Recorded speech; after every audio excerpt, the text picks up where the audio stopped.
உன் வாழ்க்கையில் இன்னும் பல அற்புதங்கள் நடக்கப் போவதை அவர்கள் பார்க்கத்தான் போகிறார்கள்.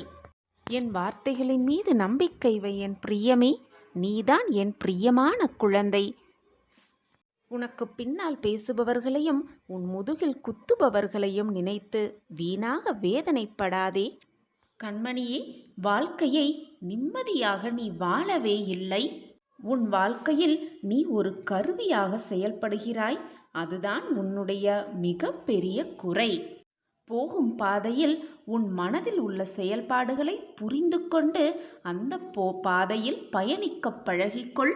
வாழ்க்கையின் தனித்துவமே அதில் உள்ள யதார்த்தம்தான். வாழ்க்கையை எப்பொழுதும் யதார்த்தத்துடன் வாழு. நான் இப்படித்தான் இருப்பேன், நான் இப்படிதான் நடந்து கொள்வேன் என்ற தீர்க்கமான முடிவோடு எப்பொழுதுமே உன் பயணத்தை தொடராதே.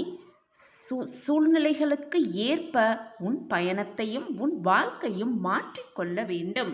தென்றல் வந்து உன் வீட்டு வாசல் கதவை தட்டும் அந்த தருணத்தை நீ உணர்வாய்.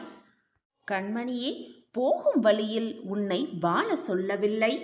ஒரு வழியை உனக்கு ஏற்றாற்போல் உன் வாழ்க்கைக்கு ஏற்பாற்போல் நீ தீர்மானம் செய்து கொள்.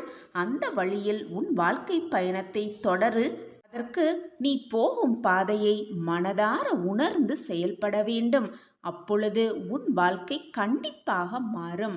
உன் வாழ்க்கையை சந்தோஷ பாதையில் அழைத்து செல்லவே உன் சாயப்பாவும் ஆசைப்படுகிறேன். இதை மனதில் வைத்துக்கொண்டு நிம்மதியாக செயல்படு. நம்பிக்கையோடு செயல்படு. விடாமுயற்சியுடன் செயல்படு. நிச்சயமாக ராஜபோக வாழ்க்கையை வாழ்ந்தே தீருவாய். நான் உனக்கு துணையாக இருக்கிறேன், பக்கபலமாக இருக்கிறேன். நான் இருக்கும் பொழுது உனக்கு ஏன் மனக்கவலை? உன் வாழ்க்கை மாறும். நீ நினைத்தபடியே உன் வாழ்க்கை அழகாக மாறும். நான் இருக்கிறேன். எதற்குமே அஞ்சாதே.